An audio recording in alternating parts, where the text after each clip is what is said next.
Hello guys and most welcome to my YouTube channel. So guys, पिछले episode में हमने देखा था कि सिंड्रेला जिस टोकन को बहुत दिनों से ढूंढ रही थी वो आखिरकार उसे मिल जाता है। साथ ही साथ सिंड्रेला को ये भी पता चल जाता है कि गवर्नर उसकी सच्चाई को पहले से ही जानता था कि वो ही मिस डोंग है, लेकिन उसने इस सच्चाई को सबसे छुपा करके रखा। और वो सोचती है कि वो इतना ज़्यादा नफरत करता है मुझसे कि उसने मुझे अपनी मेड बना करके रखा। इसीलिए सिंड्रेला के मन में गवर्नर के लिए जो नफरत था वो और भी ज़्यादा बढ़ जाता है और फिर वो गवर्नर को छोड़ करके चली जाती है। गवर्नर बहुत ज़्यादा सैड हो जाता है जब सिंड्रेला उसे छोड़ करके चली जाती है, क्योंकि गवर्नर उससे बहुत ज़्यादा प्यार करता है, वो भी बचपन से, और वो उसे फिर से खोना नहीं चाहता है। नेक्स्ट सीन में हमें सिंड्रेला को दिखाया जाता है जो कि यरीन से मिलने के लिए उसके पास जाती है। सिंड्रेला यरीन से मिल करके उससे कहती है कि मुझे मेरी बेगुनाही का सबूत मिल गया है कि मैं ही असली मिस डोंग हूँ, इसीलिए अगर तुम अपनी जान बचाना चाहती हो तो तुम यहाँ से भाग जाओ, वरना तुम्हें तो पता ही है ना कि फांग फैमिली वाले जो भी झूठ बोलता है उसे बहुत ही आसान सज़ा नहीं देते हैं और उसकी क्या हालत करते हैं ये तो तुम देख ही चुकी हो। अब फिर यरीन उसकी बात को सुन करके बहुत ज़्यादा घबरा जाती है और घबराहट में ही वो अपना सारा सामान पैक करके फांग मैंशन से भाग जाती है।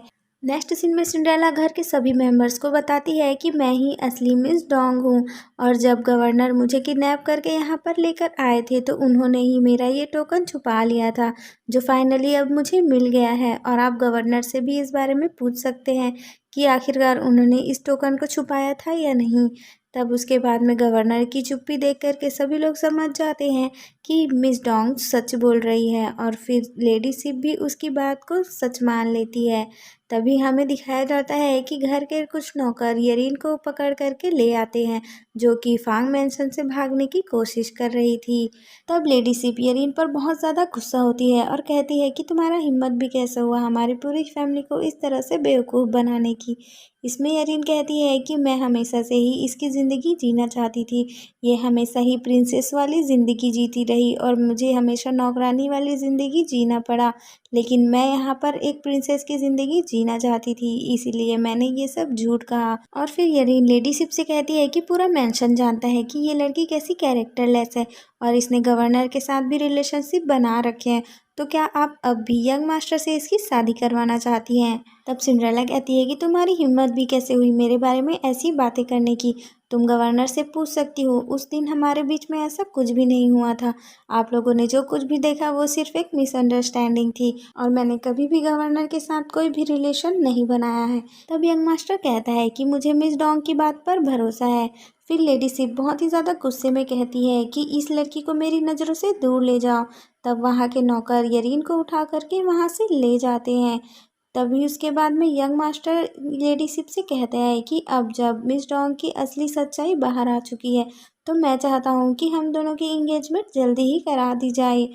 तब गवर्नर ये बात सुन करके बहुत ज़्यादा जेलस होता है क्योंकि वो तो नहीं चाहता है कि सिंड्रेला यंग मास्टर से शादी करे। तब लेडी सिप यंग मास्टर को कुछ अच्छे से जवाब नहीं देती है और वो कहती है कि अभी बहुत ज़्यादा रात हो चुकी है, इसलिए तुम सब आराम करो, हम इस बारे में कल बात करेंगे। ऐसे कहकर वो उस बात को इग्नोर करके वहाँ से चली जाती है। नेक्स्ट सीन में हमें गवर्नर को बहुत ही ज़्यादा ड्रिंक करते हुए दिखाया जाता है। तभी वहाँ पर टोंग जिंग आ जाता है और वो गवर्नर को ड्रिंक करने से रोकता है। टोंगजिंग गवर्नर से कहता है कि आप आखिरकार उस मतलबी लड़की के लिए इतना ज़्यादा हर्ट क्यों हो रहे हो, वो लड़की कितनी ज़्यादा मतलबी है, आपने उसके लिए क्या कुछ नहीं किया, लेकिन आखिरकार वो आपको छोड़ करके उस यंग मास्टर से शादी करने के लिए चली गई। और वो कहता है कि मिस डोंग को तो इस बारे में कुछ पता ही नहीं है कि आपने उसकी फैमिली को बचाने की कितनी ज़्यादा कोशिश की थी, लेकिन वो तो अपनी फैमिली का कातिल आपको ही समझती है और आज मैं उसकी ये मिसअंडरस्टैंडिंग दूर करूँगा और उसे सच्चाई बताऊँगा जिससे कि वो आपको इस तरह से तकलीफ़ देना बंद कर दे। लेकिन गवर्नर उसे सिंड्रेला को सच्चाई बताने से मना कर देता है। नेक्स्ट सीन में हमें गवर्नर को दिखाया जाता है जो कि सिंड्रेला को फोर्सफुली अपने पास खींच लेता है और वह सिंड्रेला से कहता है कि तुम यंग मास्टर से शादी नहीं कर सकती हो क्योंकि तुम सिर्फ मेरी हो और मैं ही तुमसे प्यार करता हूँ। इस पर सिंड्रेला कहती है कि यंग मास्टर मेरे बचपन का प्यार है और मैं उससे ही शादी करूँगी, इसीलिए तुम मेरे सपना देखना छोड़ दो। यहाँ पर हमें पता चलता है कि सिंड्रेला जिस लड़के को लाइक करती है वो यंग मास्टर नहीं है, वो गवर्नर ही है। लेकिन सिंड्रेला को अभी इस सच के बारे में नहीं पता है, इसीलिए वो गवर्नर को धक्का दे करके वहाँ से चली जाती है। नेक्स्ट सीन में हमें फांग फैमिली के सभी मेंबर्स को दिखाया जाता है जो कि बैठ करके ब्रेकफास्ट कर रहे होते हैं। तब यंग मास्टर अपनी ग्रैंड मदर से फिर से शादी के बारे में बात करता है और वो कहता है कि मैं जल्दी ही मिस डोंग से शादी करना चाहता हूँ। इस पर लेडी सिप कहती है कि मैंने आपको इससे पहले कभी भी शादी के लिए इतना ज़्यादा एक्साइटेड होते हुए नहीं देखा है। तब यंग मास्टर अपनी ग्रैंड मदर से कहता है कि मैं इससे बहुत ज़्यादा लाइक करता हूँ, इसलिए अब मैं हमारी शादी को और ज़्यादा लेट नहीं करना चाहता हूँ। तब लेडी सिप यंग मास्टर से कहती है कि तुम्हें अपने बड़ों का रिस्पेक्ट करना चाहिए, अभी तो तुम्हारे अंकल की भी शादी नहीं हुई है, इसीलिए पहले उनकी शादी हो जाने दो, उसके बाद हम तुम दोनों की शादी करवा देंगे। इसके बाद में गवर्नर उन दोनों की शादी के बारे में बात सुन करके बहुत ज़्यादा अपसेट हो जाता है और वो बिना कुछ खाए ही वहाँ से चला जाता है। नेक्स्ट सीन में हमें यंग मास्टर और सिंड्रेला को साथ में दिखाया जाता है। यंग मास्टर सिंड्रेला से पूछता है कि क्या तुम्हें अपने डैड के टॉर्टॉइस के अंदर में जो एक नक्शा रखा हुआ था उसके बारे में कुछ भी पता है। इस पर सिंड्रेला कहती है कि मुझे तो मेरे डैड ने इसके बारे में कुछ भी नहीं बताया है और वो पूछती है कि क्या उस गोल्डन टॉर्टॉइस के अंदर बहुत ही ज़्यादा इम्पॉर्टेंट चीज़ था। तब यंग मास्टर कहता है कि हो सकता है कि वो चीज़ तुम्हारी फैमिली के मर्डर से रिलेटेड हो और मैं उसे ढूंढ करके तुम्हारी इस फैमिली की मर्डर मिस्ट्री को सुलझाने में तुम्हारी हेल्प करना चाहता हूँ। तब सिंड्रेला यंग मास्टर की बात सुन करके सोचती है कि यंग मास्टर मेरा कितना ज़्यादा ख्याल रखता है और मुझे इसे सच बता देना चाहिए। ऐसा सोच करके सिंड्रेला यंग मास्टर को सारी बातें सच में बता देती है और वो कहती है कि मैं तुम्हारी फैमिली में अपनी फैमिली के मर्डर का बदला लेने के लिए ही आई हूँ। ये बात सुन करके यंग मास्टर शॉक हो जाता है और वो सिंड्रेला से पूछता है कि आखिरकार तुम्हें क्या लगता है कि तुम्हारी फैमिली को किसने मारा होगा।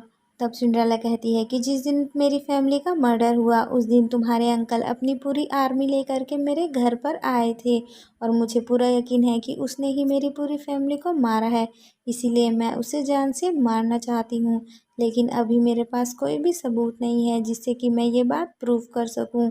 तब यंग मास्टर सिंड्रेला से कहता है कि मुझे एक रास्ता पता है जिससे कि तुम गवर्नर की लाइफ को डिस्ट्रॉय कर सकती हो और वो सिंड्रेला से कहता है कि गवर्नर के पास में एक गवर्नमेंट का सील है जिसकी मदद से वो पूरी आर्मी को कंट्रोल करता है और अगर तुम गवर्नर की उस सील को हासिल कर पाई तो तुम गवर्नर की आर्मी को भी कंट्रोल कर सकोगी। और फिर यंग मास्टर बहुत ही ज़्यादा चालाकी से सिंड्रेला को उस सील को चुराने के लिए राज़ी कर लेता है। नेक्स्ट सीन में सिंड्रेला गवर्नर के उस सील को ढूंढने के लिए गवर्नर के पूरे रूम में छानबीन करने लग जाती है। सिंड्रेला वहां पर छानबीन कर ही रही होती है कि तभी वहां पर टोंग जिंग गवर्नर को अपने साथ लेकर के आता है जिसे कि बुलेट लगी हुई थी और उसकी बॉडी से बहुत ज़्यादा खून भी निकल रहा था। तब गवर्नर की ऐसी हालत देख करके सिंड्रेला बहुत ज़्यादा दुखी हो जाती है और वो सोचने लगती है कि आखिरकार मैं इसके लिए इतनी ज़्यादा चिंता क्यों कर रही हूँ, ये तो मेरा इनेमी है और मैं तो खुद ही इसकी जान लेना चाहती हूँ, तो फिर क्यों मुझे इसके हर्ट होने से इतनी ज़्यादा तकलीफ़ हो रही है। और फिर सिंड्रेला के ये सारी बातें सोचते सोचते ही ये एपिसोड ख़त्म हो जाता है। इसका नेक्स्ट पार्ट देखने के लिए जल्दी से ही मेरे चैनल को सब्सक्राइब करें। अब मिलते हैं नेक्स्ट वीडियो में। Till then bye bye. Thank you so much for watching.